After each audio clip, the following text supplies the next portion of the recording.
নামাজের নিয়ম কইলে 6 তাকবীরে কি বাইলে কি তুই কদেই আর একটু তো শুনিনি আমি ঘুমাইয়াছিলাম।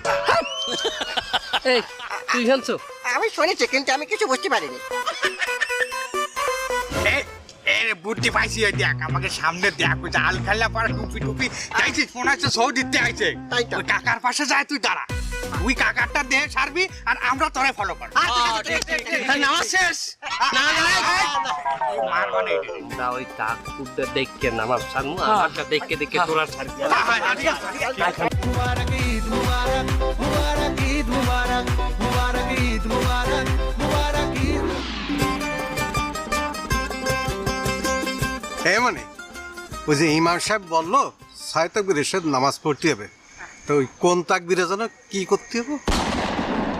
मुबारक ईद मुबारक मुबारक ईद मुबारक मुबारक ईद मुबारक